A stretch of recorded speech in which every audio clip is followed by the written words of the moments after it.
is comfortable. At what, on television, or if they don't have any other means, they don't have social media, they don't have email, and there are people that are like this, they don't have this, so they're learning this from channel whatever news. Right, so for all emergencies, we really try to focus on having a network to stay informed, and that does mean something different for different individuals. So whether it's your neighbors, it's your community group, it's your house of worship, if you have service providers, we work really closely. We have something called the Advanced Warning System. That's our AWS program, and that's really targeted to work with all the umbrella organizations that service the most vulnerable New Yorkers, so they can reach their clients as well. Does that include a door-to-door in those areas where the low-lying areas are? I mean, they're definitely identified. And in fairness, I've done that with your commissioner and deputy commissioner. We've gone door-to-door, the three of us together, in low-lying areas. But do you have a team that goes out and goes door-to-door in those areas, knocking on doors and really urging people and in advance to go to higher ground? I don't want to see people being pulled out of basement windows. I'd like to see people already safe when the floods hit. So what's your capability for that? So we're trying to work on all capabilities, and we can talk through how to reach New Yorkers before an event, but I can't speak to that specific one. So you don't have a team that goes out? That would be the answer if you can't speak to it. How would using precincts, firehouses, or shelter locations mitigate the concerns about safety during flash floods, and would the proposed pilot program align with that approach? So we have precincts, we have firehouses. So would it align with the approach of this bill? That's the first question. And how many precincts and firehouses are currently designated as potential emergency shelters for flash floods? And do these facilities have the capacity to serve the vulnerable population in the flood zone areas? So maybe just to also step back and talk about flood risk. So it's also, I think, really important to understand coastal flood risk versus flash flood risk. We have done quite a lot, obviously, over many years to communicate our evacuation zones and areas predicted to have coastal flood risk, which also come with forecasts that can be days out and give us ample opportunity to stand up the operations in anticipation of the response. Flash flooding, it's a different animal in terms of the weather and the variability and the meteorological tools. So I just want to preface that ability to say we have done an extreme amount of work on our coastal storm planning to have pre-identified sites and socialize and communicate and make that information available for knowing your risk and your zone. With low-lying coastal flood area or flood areas vulnerable to inland flooding, it can affect citywide. It has a much broader scale, and the forecast is also going to be much larger scale in anticipation. So knowing in that storm where the area of greatest impact will be in it or right at the heels of the storm when that's happening. So I just, in terms of just thinking through or kind of relaying the challenges, I just wanted to clear that. But we do work with all of our public safety partners and making sure that we can utilize and work with them in an emergency, and if it's also communicating sites that we know that are going to be open to the public for a safe place or a safe haven during an emergency, we will do that as well. But the communication of those places, to get to those places, I mean, I'm an elected official and I don't have a list of those places, and I could not communicate that to my constituents. And I don't know if my colleagues, I've been joined by Councilmember Oswald Feliz, but I don't know if my colleagues get a list of those places. What are the precincts and firehouses that are being used currently during floods as safe havens for people who need to be relocated? So we will work with police and fire in catastrophic events and scenarios to coordinate with them during a flash flood event and how their facilities could be part of a suite of options of where high ground is and a safe place. But you shouldn't wait for the storm. We can also communicate that today, where any place in your community might be a resource for you. No, but what precincts and firehouses are already identified? I'm happy to work on providing a list of fire and police stations that are throughout the city and in your jurisdiction. And we can talk further about how that could, how to work through that for some of our hazard planning. I think that your answers prove how important that Intro 807 is, because there really isn't a plan. And I will now yield to my colleagues if they have any questions. Councilmember Riley. Thank you, Chair. The Chair asked pretty much a lot and let's share the same sentiments, and I just want to work in collaboration. I represent the Northeast Bronx, which is adjacent to Councilmember Marmorado, which the Chair is asking questions about her district as well. We're built around lakes, rivers, and ponds. Usually when I got elected in 2021, there were a lot of rainfall, waterfalls that were happening, and I had people that resided in homes that were flooded out. And the response that they received, they didn't really get a lot of assistance because they were in a specific catchment area that the city focuses on. So I would just ask, moving forward, that we could kind of focus on different areas and work in collaboration to kind of get the message out there to apply for programs like Notify NYC. We have a great CBO in my district called Bronx Neighborhood Housing Services.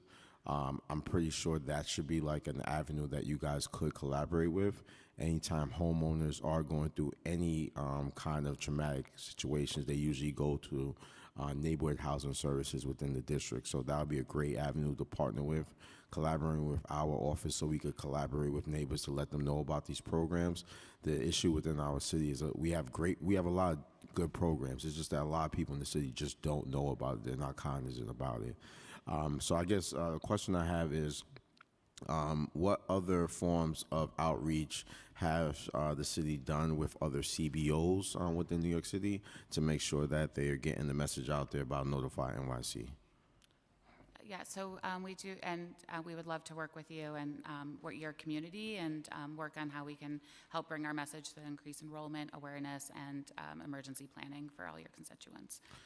In terms of working with CBOs, we have a suite of different programs. So we have our Strengthening Communities, I'd say, is our flagship one, where we've been working with selected community groups to help build community-based plans, and then we can use that group in emergencies to help amplify messaging and outreach. Do you do any partnership with HPD to do placement of anyone who's being displaced because of flooding? We work with HPD on an ongoing basis whenever there's displacement and emergency need. We will work with all the agencies to come up to work on those the response operations. Thank you. And just want to stay on the record. I think as a city, we do need to do a better job with emergency responses. I know it's not speaking about fires here today, but I had a ridiculous fire in the Wallace Avenue in my district where we have tons of residents who were displaced. They went into a hotel system, and then they were told that they had to leave the hotel after a certain while. We have been doing, great partnership with city agencies, but a lot of them feel like they've been forgotten about. They're taxpaying citizens, and they feel like, telling them to leave a hotel when we provide so much shelter for other people is something that's not really, adequate for them. So I just feel like moving forward, we need to have a more of an adequate plan for our everyday New Yorkers who are going through emergency responses. Right? Thank you so much, Chair, for this opportunity. Councilmember Schulman, and then De La Rosa, who has joined us for the committee hearing. Thank you. Thank you very much, Chair. I represent a district in Central Queens that is, no. I just want to make sure you're paying attention. I'm sorry, yes. That's okay. So I represent Central Queens. My district is 29. It's Forest Hills, Kew Gardens, Richmond Hill, and it's not known as a flood zone. So, but in 2020, there was a major storm, and there was so much flooding. I mean, people were flooding out of their houses. It was major damage. Somebody actually died in my district who was in a basement apartment in a large high-rise building. So I want to make sure, and by the way, it was the previous administration, so it wasn't this one, but resources, I mean, I was on staff, I wasn't a council member at the time, I was on staff in the Speaker's office, and I had to go to the administration and beg for resources, because they said, oh, well, that area is not known as a flood zone, and, you know, so we want to make sure, and I don't happen to have civic associations in my district, as it turns out, for the most part, so we need to really have a plan for areas like that. And there was another storm subsequent to that where there was a lot of flooding, not as much as that time, so I want to make sure that that happens, and we have, you know, I'd like for you, if you could supply us, I know you don't have it now, with a list of the civic organizations and other organizations that you work with, because then what we could do is we could take a look and see if we want to make additions to it, because I think that that's very important. And especially with climate change, there's all kinds of things that could happen. So we want to be on top of it and be prepared. I will make a comment that on February 19th, I am having a hearing. It was originally on a bill about cooling centers. It's going to be a much bigger hearing now. It's going to be about the public emergency response in general with DOHMH and everything that's going on in the federal government and everything else of what we're going to do moving forward with a number of things. So I just want to let you know that so that you're prepared to answer some of those questions. But thank you. Understood, thank you. And we'll make sure to take back that request for the list of CBOs. Councilmember De La Rosa. Thank you, Chair, and thank you all for being here. I represent Northern Manhattan, Washington Heights, Inwood, in the northern part of the borough. And one of the things about my district, you know, the Heights, is that there's a lot of, the topography is such that there's a lot of hills, but then that means there's also a lot of valleys. One of the things that we've seen, and we've worked with DEP closely on some of the major capital repairs that are needed for our street infrastructure, but what we've seen is a lot of ponding that happens at the bottom of the hills due to how quickly these floods are happening most recently. We've had a lot of flooding damage. A lot of it is also impacting small businesses because a lot of our businesses are either ground level or below. We have a lot of businesses that have 2 floors. We're seeing a lot of damage. So my first question is, does the agency work with small business services and other sister agencies to do some proactive outreach in areas that are more prone to flash flooding? That's the first question. Yeah, so we've worked with DEP to do targeted outreach in flood risk communities and really work to advance some of the strategies that I mentioned around flood alarms and deployables that also residents can take to help protect their properties too. So that's also something that we would appreciate the council to help us is help promoting those strategies and also ways, if there's ways to partner on getting those into community members too. One of the other issues that I'm concerned about, and I've been talking to other agencies about, including sanitation and the Department of Consumer and Worker Protection, is the way that our streets are being utilized right now. In my district, we have the proliferation of street car washers. And although they're not supposed to, they tap into the local hydrants and wash cars. And it's something that is proliferating. On one block in my district, you can find 5 of them, no matter how cold it is, no matter what the weather is. One of the things that this is causing is that the capacity in our catch basins is impacted. I'm wondering if within the plan to deal with flash flooding, your agency or DP is taking a look at the way that streets are being used because it does impact the amount of water that our catch basins can take on when there is a flash flood. I think that's something we'll have to go back with DEP to get back to you on that one. And I'm having conversations right now on that specific issues with both Department of Consumer and Worker Protection, sanitation. DP knows about some of the issues, and I'd love for you all to also join some of the conversations we're having. Thank you. Okay. Thank you, Chair.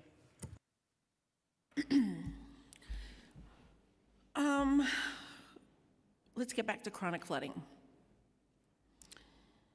How are chronic flooding locations identified and monitored by the city during a flash flood event? And does NISM or DCAS maintain a list of city-managed buildings that are located in chronic flood locations? So for catch basin cleaning, we work with DEP to come up with the targeted areas, and there's different information that feeds into it, but it's historic, known impact or overflow. So all that is how we do targeted catch basin cleaning before a storm, and then they do have crews, advanced crews that are out as well during the event for response. How many times during the year when it's not a climate event do you go out with DEP to check those catch basins? You have to speak to DEP about their maintenance Well, you do it program. together, right? You're doing it in tandem? So, no, we are not the ones physically going out and doing the cleaning. They're the ones going out and doing the cleaning also. So in your conversations with them and working with that agency, how many times a year are they telling you that they're going out? Because we're always asking DEP to go out, they're very responsive. But if you're telling me that you're working with DEP for catch basins that are not being cleaned in high flood risk areas, and you have a list of these, I just want to know how often you check in with DEP regarding those catch basins. You'd have to speak to DEP about the maintenance, the ongoing maintenance of their catch. I'm asking how often do you check? Does NISM check with DEP? Call DEP. Hello, DEP. Have you gone out into X area, which is a known flood zone, and check those catch basins? Does NISM do that? Because that's what you're implying. NISM coordinates with the agency, so it's also sanitation, the Parks Department that go, and transportation that go out and clean catch basins in advance of when we activate the flash flood plan. So that Do you maintain a list of those city-managed buildings that are located in chronic flood areas? Do you maintain a list of buildings that are in chronic flood areas? Well, I'll be parochial. Let's talk about Shorefront Parkway in Rockaway, on the Rockaway Peninsula. Do you have a list somewhere that has the Dayton Towers, Surfside, and all the different buildings that are there that are prone to flooding?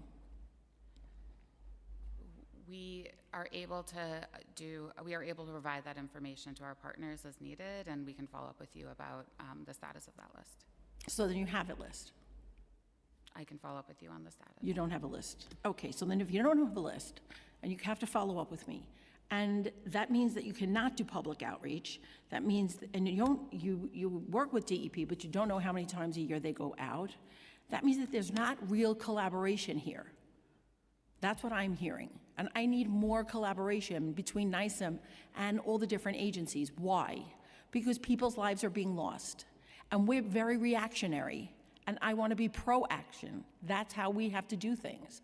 I live in an area that is plagued by all different flooding. Councilmember Brooks Powers, same story. Many of the other members who are in this body, same story. So either you're working together or you're not. And I don't want people being pulled out of basement apartments or having to leave their high-rise apartments or leave their apartment buildings or homes while there's floods, when there's no real evacuation plan and there's no real evacuation signage. And we've been asking for this for a long time. And yet it's not there. So I do want to say that flood risk is something that we're actively and always communicating. That information is provided by the city. There's different, again, the type of flood risk we're talking about, whether it's tidal, inland, coastal, that's all provided on the city flood hazard mapper. We also do have it on our website through our hazard mitigation plan, and we do provide an abundance of information on overlaying mapping and flood risk. The specific list you're asking for is the one thing I think I'd have to follow. That's what I say to follow up on. But we do provide quite a lot of the information that is available for your constituents, your office, and partners to also take and use. Well, I would love to see it. I'd love to see it shared. I'm just going to give you a scenario, and I'd just like to know if you were involved in this. In my district, we have track work being done on the A train. We've worked with MTA and all different agencies to make sure that people can get to and from work. But this is a major flood zone. It goes through Councilmember Brooks Powers' district and my own. How involved was NISM in creating an evacuation plan for the people of the Rockaway Peninsula and Broad Channel because of the lack of a train to get off that peninsula for the next 17 weeks? Was there any interaction with your agency at all? I can't speak to that. I'll have to get back to you after I consult with my colleagues. Okay, I'm done. Are there any other questions? Josh, you can relieve the panel, and we can go to anyone who wants to ask questions from the public. I'd like you to remain if you can, just to hear what the public has to say. It's not that many people.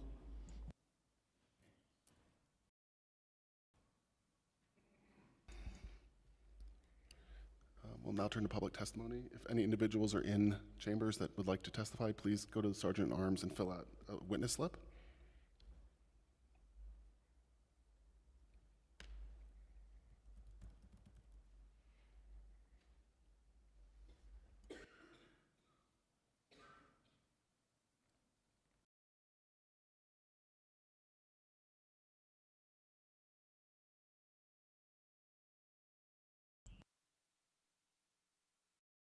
Okay, we will now turn to Zoom testimony.